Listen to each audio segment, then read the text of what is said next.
Never lose a gunfight. One bodyguard's advice. As you can see, safe weapon.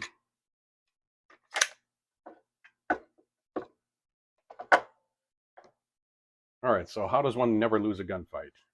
Well, rule number one, don't get into a gunfight. If you don't get into a gunfight, you can't lose a gunfight, and nobody wants to lose a gunfight. Now, how do you not get into a gunfight? Well, you're carrying a gun. You've got good reasons for it. But you don't want to get into a gunfight. And this principle of avoidance has a lot of applications. Let's talk about a few of them. For instance, there's a professional application. There's an application in what I do, keeping clients away from circumstances where threats are likely. And forethought goes into that. But there's a lot of personal applications as well. You've heard the adage, I'm sure.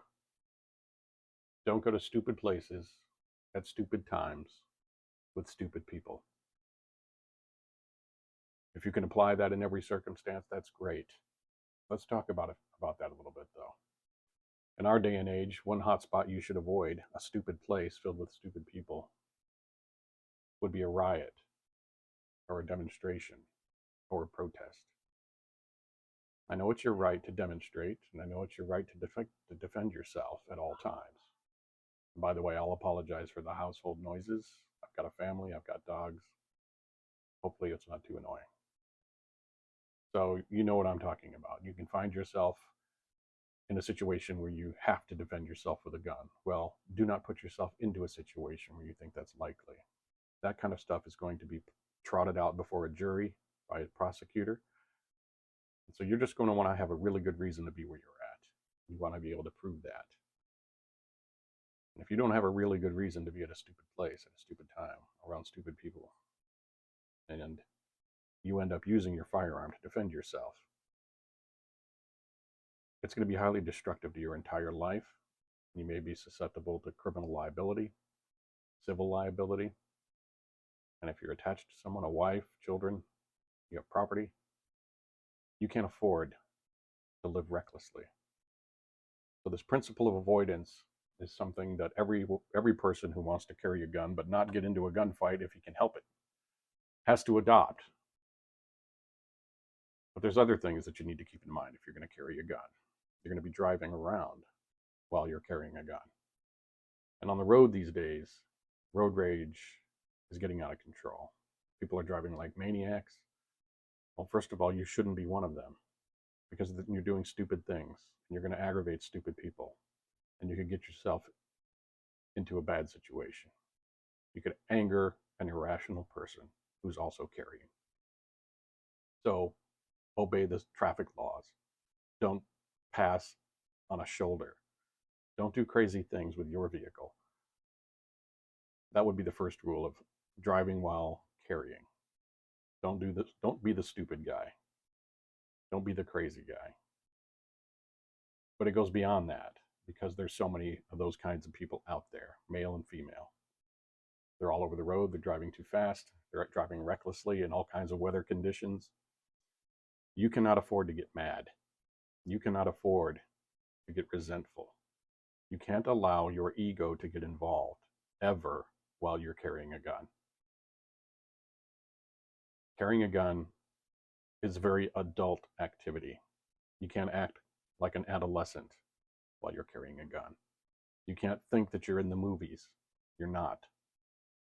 You're going to be tried for anything you do wrong, or even arguably wrong, or even obviously right, as we saw with Kyle Rittenhouse, who obviously defended himself.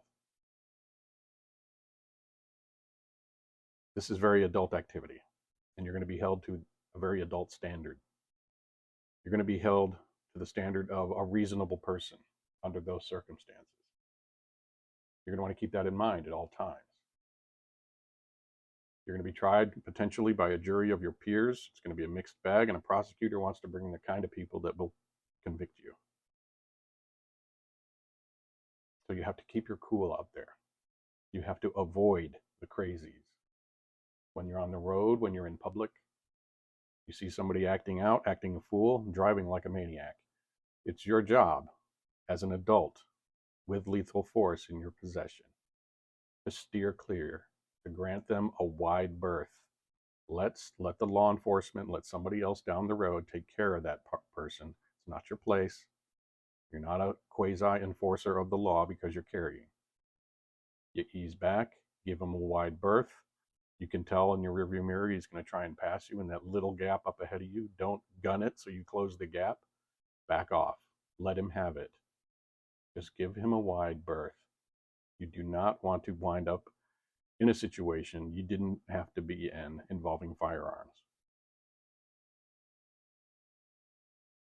You got to avoid civil and criminal liability as a responsible citizen of this republic. It's not out for you, up to you or me to go out there and clean up society with our handgun. All right.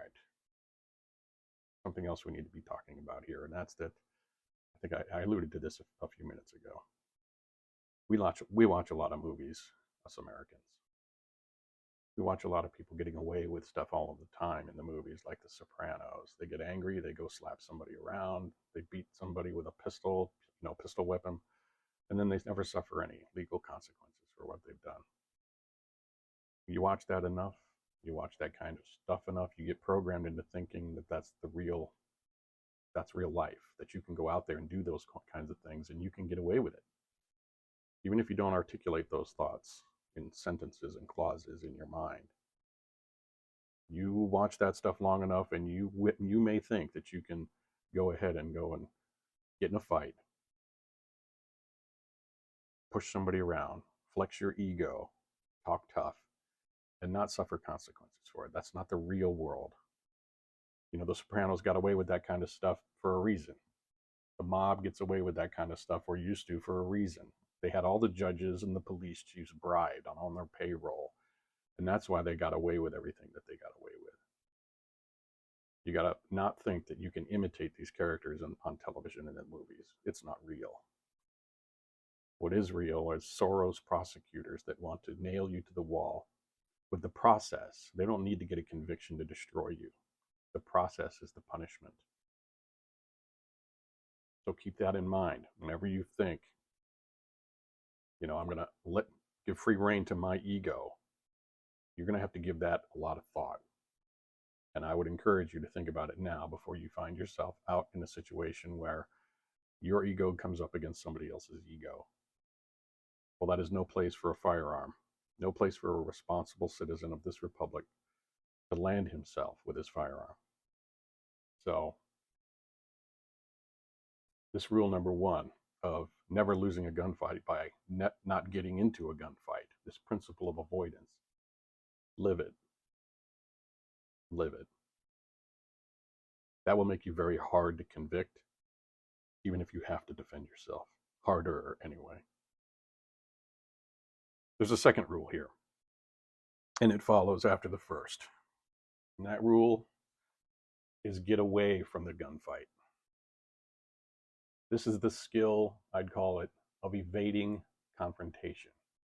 If you fail to avoid dangerous circumstances in your planning, and as you move about the city, whatever it is, you've gone out of your way to avoid circumstances that are dangerous, that will put you in danger of having to draw your pistol in self-defense.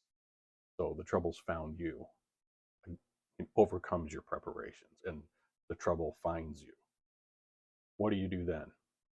Well, you might want to think really hard before your brain starts turning in the direction of, stand your ground and things like that. Like I said, the process is the punishment.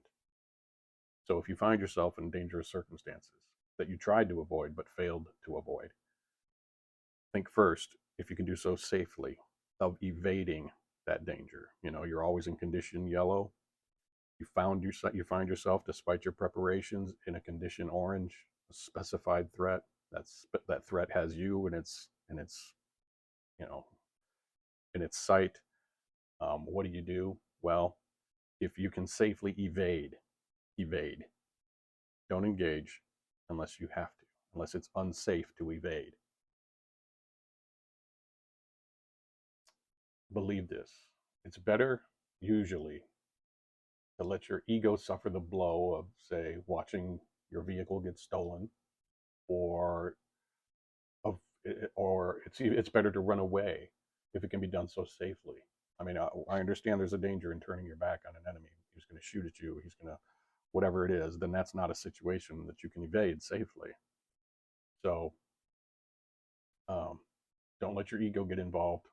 Evading is a skill that military, that special operations, that personal protection, we all evade danger if we find ourselves confronted with it, if we can do so safely. So it's a skill, and you have to think of it as a skill. It's a technique. It's a mindset as well. And so, although you're a defender, you're supposed to defend yourself and others. If none of that is involved, if you can evade safely, and your life and the life of another innocent person is not going to be endangered by evading, a specific threat, then evade. So rule number 1, don't get into a gunfight. Rule number 2, if you find yourself in a dangerous situation, despite your preparations, despite your principle of avoidance, get away from the gunfight. Evade if you can. If you can do so safely. Dropping a hammer or a striker on somebody involves the potential destruction of your entire life. So make sure of the threat, that it cannot be evaded before landing yourself in a gunfight. You may be found innocent after one of these Soros prosecutors has run you and your finances and your family through hell, and it doesn't cost him a thing. He's paid by tax dollars, your tax dollars. You're paying him to prosecute you. He does not care if it's a waste of time and money. All the chips are stacked against the defender nowadays. So strategize accordingly. Avoid threatening circumstances as much as possible. And when your avoidance strategy fails, evade. And remember that when you cannot evade safely, be sure that you are presented by an unjustified and imminent threat of serious bodily injury or death before you resort to lethal force yourself. Now, I'm going to close this by saying this is not legal advice. Don't take it as such. Don't act upon it in a sense of you're following a lawyer's advice. This is for discussion purposes only. This is for entertainment purposes only. Thanks for watching.